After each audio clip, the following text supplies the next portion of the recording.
Good afternoon, all. Welcome back to Shatter Our Souls with Novaria.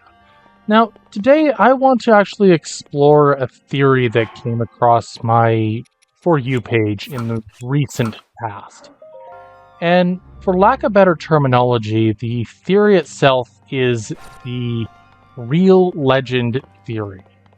Effectively, what it is posing is that every game in the Zelda franchise is part of a singular timeline of events.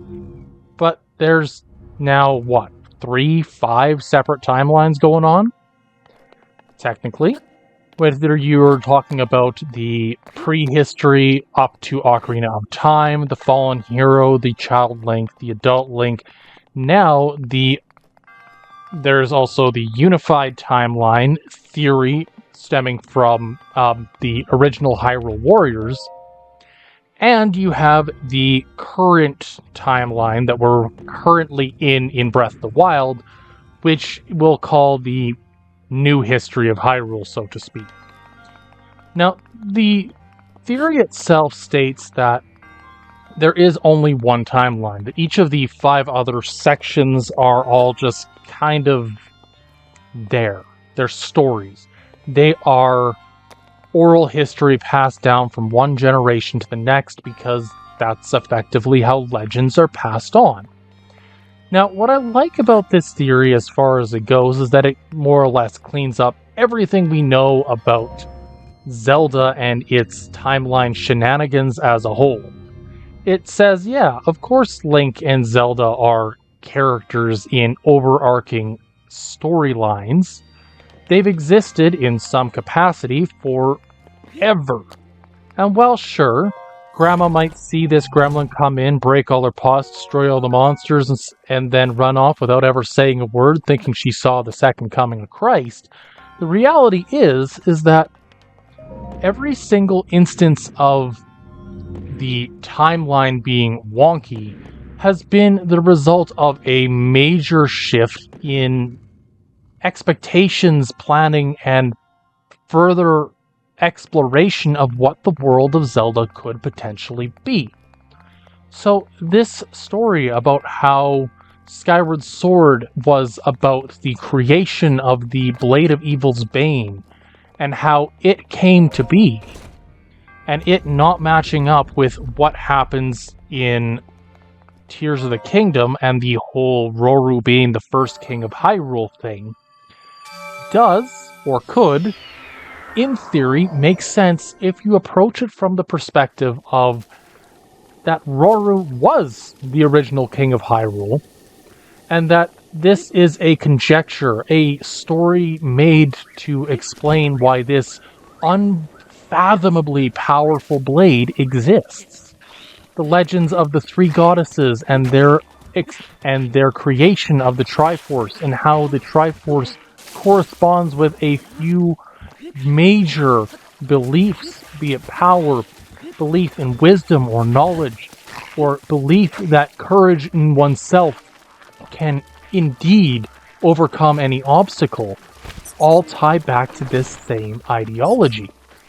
Minish Cap, how this hero of legend somehow found his way to wear a green cap. Ocarina of Time, explaining away the existence of Zelda's ability to seal away demons, or seal away the darkness that plagues the land of Hyrule. These are all stories told from the perspective of the Hyrule royal family, as a mean of A, vilifying those that do not typically fit the mold of the Hylian people, but also making themselves out to sound better. You see this in real life, where individuals like, and I'm going to point at North Korea here, Kim Jong-un and Kim Jong-il, all trying to make themselves out to be godlike individuals, more or greater than anyone who has ever lived before, smarter, faster, stronger, you name it, than what came before them. And the reality is that it's not feasible or reasonable to assume that.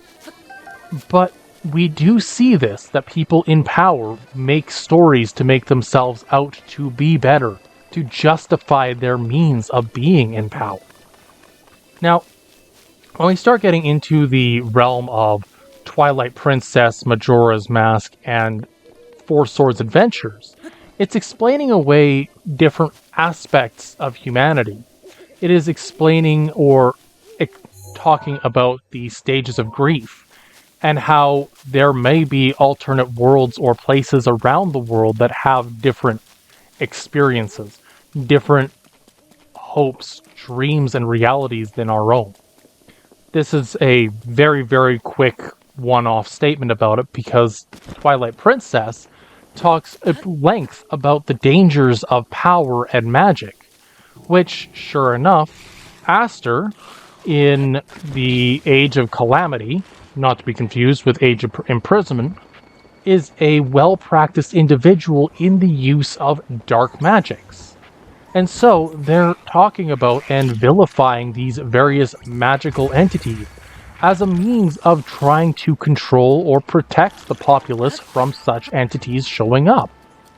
You can see the same thing in Wind Waker, explaining why there's, in this case, rock salt around the world, potentially even explaining how the Rito came to be, without really understanding the evolution of the Rito as a whole, and so on and so forth. It talks about how there is villains and other monsters out there similar in scope and power to Ganondorf or the Calamity Ganon, because of course, you have to have some form of alternative explanation for why these entities exist and what it actually ends up being. Why do the demons exist? What is their goal? What it can potentially happen should this remain unchecked? So, that's a lovely theory, but what happens if the hero falls? What happens if the goddess's chosen hero, the chosen knight of the royal family, were to fall? Well, you would fall into calamity, where the beings at power, the individuals that are capable of controlling the world, in the case of Ganon, would rise up and showcase exactly what it is that the Triforce is capable of in the most devastatingly overwhelming way possible. And so, all of this is to say that it could theoretically explain away all of the minor inconsistencies between each game. Why the new hero of Hyrule seems to be playing out the same general story as the original hero of Legend that shows up in Link to the Past. Why, effectively, you have now 3 games where Link is able to split into a separate batch of individuals. Because you have Hytopia, you have Hyrule, you have Lorule, you have Lorelin Village, which Lorelin is part of Hyrule, my apologies. But you end up with all these separate regions and locations that are all meant to showcase, oh yeah, this is the story about this place, this is why this exists. And is it extremely over the top? Absolutely. But it does explain away so many of the minor issues that comes up as a result of playing the games, as a result of inconsistencies that have only grown more numerous in the more recent titles. What would happen if the hero were to fall? Well, we have now 2 separate versions of that story. You have the version that shows up in A Link to the Past, where Ganon takes the Triforce and is sealed within the Sacred Realm, but the seal is weak, so instead he just takes over it and becomes king of this realm, and slowly but surely works to break himself free using all other entities like Aghanim and the dark magic users. You end up with a story like Legend of Zelda's Echoes of Wisdom, wherein Zelda herself is the primary character, because if Link can't do it, somebody needs to. And that person is typically going to be Zelda. I love this theory in that effectively it maintains the original timeline-esque nature of the game. Every game makes sense within the context of this theory. Small inconsistencies, because you forget what you say one day and you say something different the next, are natural occurrences as a result of how this theory comes about. But more than that, it also explains the multiple Master Swords that crop up across the entirety of Zelda's history. The Blade of Evil's Bane, or at least the blade that can seal the darkness, ends up showing up on numerous occasions. Why the Master Sword looks longer for one version of Link than it does for another. Why the stakes for one Link are so much higher than another, and so on and so forth. It doesn't fix the timeline. I don't think anything can ever fix that mess. But it does at least add credence and an understanding that these are games. They're stories created by people, and plot holes or not, we kinda gotta live with it. And I think part of the major issue with video games as a whole is that video games are meant to be designed to have fun. You're supposed to enjoy the game as you play it, not feel like, oh yeah, this is just another thing that I have to worry about. No, that's not the point. The point is enjoyment. The point is actually engaging with the world. And sure, does every single game tie itself together in some way within Zelda? Sure, absolutely. But does it need to? The real legend theory ties that nice little neat bow on it, wherein it explains history in several different ways. Sure, timeline shenanigans are a part of it, but timeline shenanigans are only part of the concern that you're dealing with when playing the game. It's not the first and foremost thing that a player considers when they're playing these games. It's, oh yeah, I know that this game comes after this game because... Like, the one I'm going to point at is Wind Waker here. The fact is that the Hero of Winds has no connection to the Hero of Time. And yet, within the canonicity of these games, the Hero of Winds is seen as a suitable replacement, and I'm going to use that word a little bit liberally here, to the individual who is supposed to be the original hero. The original hero in this timeline disappeared. Why? Because of the events of Majora's Mask and Ocarina of Time.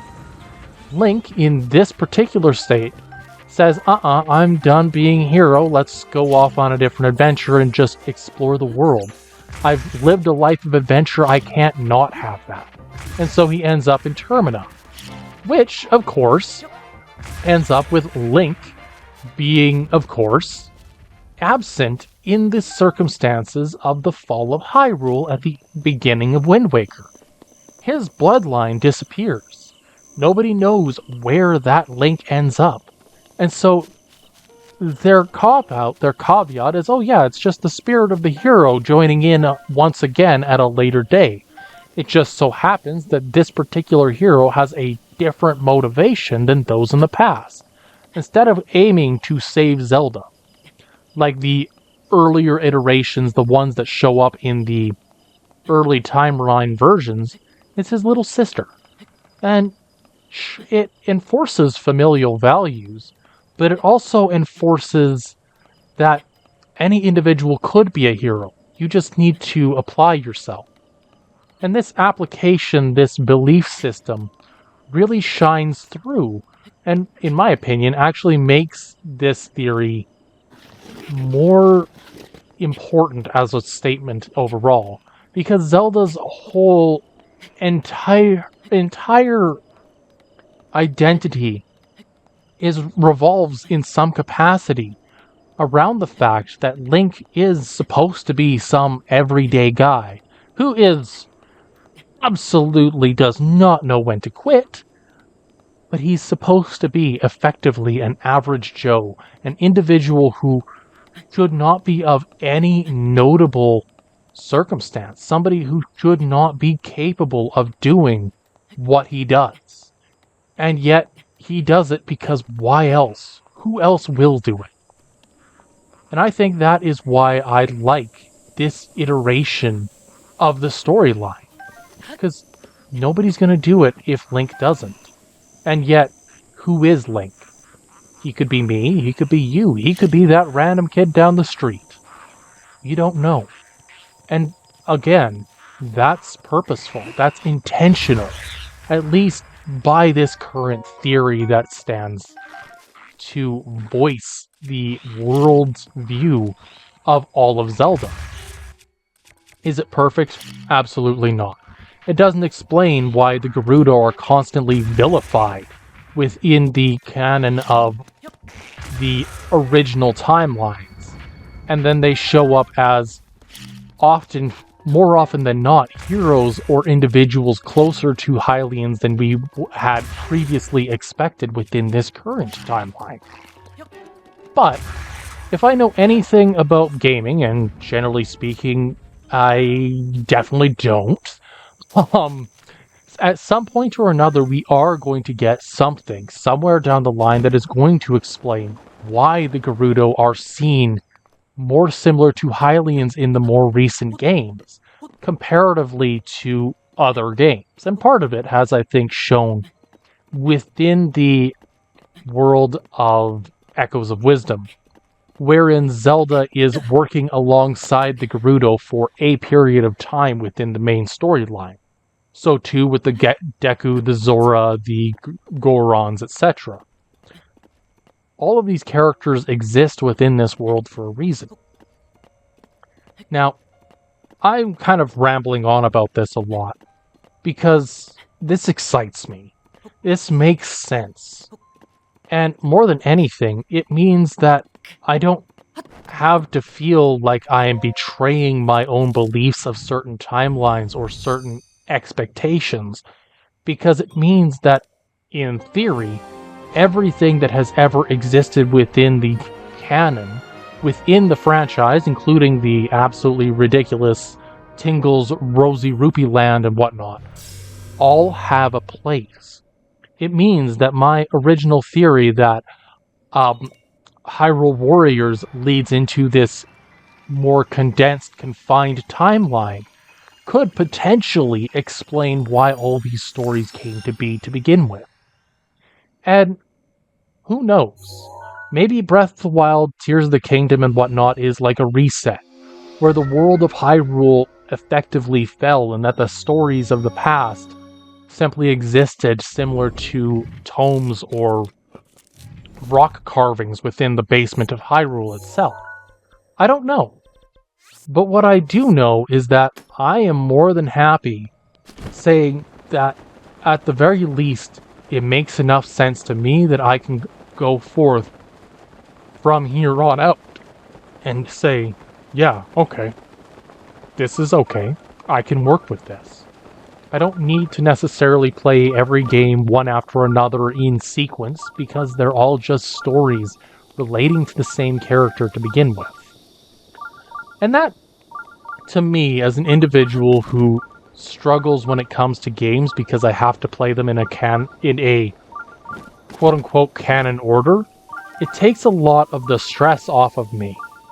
Because it means if I want to play Link's Awakening, I don't need to play both the Oracle games and A Link to the Past first, right beforehand. Because I can simply just play Link's Awakening. It's just an extension of the story. Anywho, we're at our second of the 3 shrines we're doing today. This one is probably one of the sillier shrines that I'm doing today. Halt the Tilt, or the Shai Uto Shrine, or the Shei Uto Shrine. The idea behind it is effectively use the ability to stop items from moving to halt a tilt in objects, and bada bing bada boom, you're done. That's really all there is to it. And what I like about this shrine is that it's simple, it's straightforward, it's to the point. It doesn't waste your time, it doesn't make things ridiculously difficult. Any player who has gotten to this shrine can easily complete it. But more than that, you also end up in this situation where you can kind of cheese it a little bit, with certain areas being far more notably easy to get through, just on the basis of I'm playing the game, let's have fun. This one is just kind of quick, simple, to the point, enjoy, play the game, and just do what you do. And that's the great part about video games, is it doesn't always have to be hard. It doesn't always have to be overwhelming. Now, I'm an individual who does like tough games, who likes to engage with games that are more difficult. And to a degree, I think I've talked about this at length, but playing games in ways they're not intended to ends up being how I inject difficulty into games that I would otherwise feel as being easy. And that's not to say that everybody's going to have the same perspective as me. There are people who will take years to beat Ocarina of Time. I'm just somebody who happens to have played enough of Breath of the Wild and Zelda as a whole that this format of gaming doesn't really have the same level of challenge that other people might say it would. This is not a bad thing. Every player has something that they do really well, and there are some things that they might not. I can guarantee you that I struggle with strategy games, and yet there are some people who will create entire armies and micromanage entire video game cities down to the last minute detail because that's what they engage with, that's what they have fun with. And I say good for them. Not everything has to be incredibly difficult, and you engage with what makes the most sense to you as a player. Anywho, at the moment, Faron is kind of one of those regions that I've always enjoyed, but I never really had the words to explain it. Faron is an area that is typically plagued by thunderstorms, that is hard to travel around, that is generally a difficult region to get from point A to point B. This is partially due to the fact that Breath of the Wild's Faron province is a vast rainforest that has an absurd amount of detail of verticality to it. Now, if you don't have the access to the, the Zora armor set, the chest plate specifically, you're gonna have a hard time getting around. Not impossible, but it is something that is difficult. My first time running through this area, I didn't have the Zora armor because I was stubborn and wanted to beat the game in a certain order, and I wanted to make sure that the last thing I did was get each of the 4 major cities, because the 4 major cities they were the major story beats. I didn't want to go to them yet. And I remember climbing up one of the waterfalls using the Cryonis rune, one step at a time for about an hour and a half, trying to get up this hill because every time I made a wrong move, I'd slide back down to the bottom. It was dreadfully slow and absolutely painful. But it was possible. Breath of the Wild's gameplay loop is about, in my opinion, discovery. It's about discovery. It's about exploration. It's about finding every nook and cranny, discovering little bits and pieces, whether it's hidden lore, past items, runes, you name it. Any little piece of evidence to prove its existence. And the reality is that in many ways, shapes, and form, I think it leans into the fact that it doesn't have a spot on the original timeline of events. That it exists everywhere and nowhere all at once. That you, the player, are supposed to piece it together and say, well, this should be here because when the developers, the people who made the game, never had that in mind at all. They simply said, haha, have fun, guys. Enjoy. This fits wherever you want it to fit. Now, whether that's a good thing or bad thing, I don't know. I find that when games engage in such a way where they make sure that you, the player, understand that everything you do, everything you get involved in, actually pushes it to being a stronger or weaker circumstance. Or everything you know about the past only reinforces how you engage with the game because you're looking for things that fit your prior experience. And it fits everywhere and nowhere all at once. If you only knew Skyward Sword, you'd engage with the 3 shrines that are dedicated to the 3 goddesses, Din, Nehru, and Furore, and the 3 dragons that encompass those 3 circumstances, shall we say. And that's kind of a beautiful thing about Zelda as a whole. It is what you want it to be. Anywho, we're gonna quickly shoot this and go bing! Oh man, I missed. So, yeah. Anyways, this shrine is pretty well one of the most simplistic you can get. Its whole world is designed around the fact that you are supposed to get a couple of... Well, you get 5 orbs to hit 2 targets. It's supposed to be about good timing. Reality is, they did it in such a way that you don't need timing at all. You just need a little bit of luck. Oh man, that was bad timing. That was not impeccable timing. So I'm going to make a couple of pillars here to try and get closer to the machine, I guess you'd call it. The artifact or mechanism. That didn't work. At least these things float.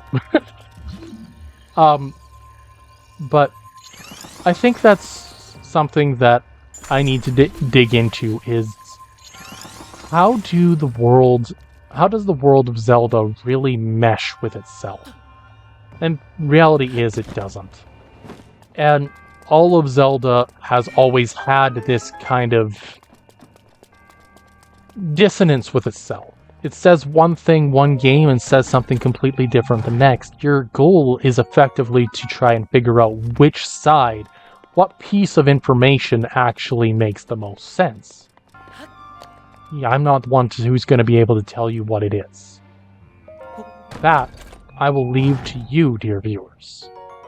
Anyways, if you liked what you heard and are interested in seeing the west side of Faron next week, drop a like, leave subscribe. I'll catch you then. Until then, I wish you all a good one.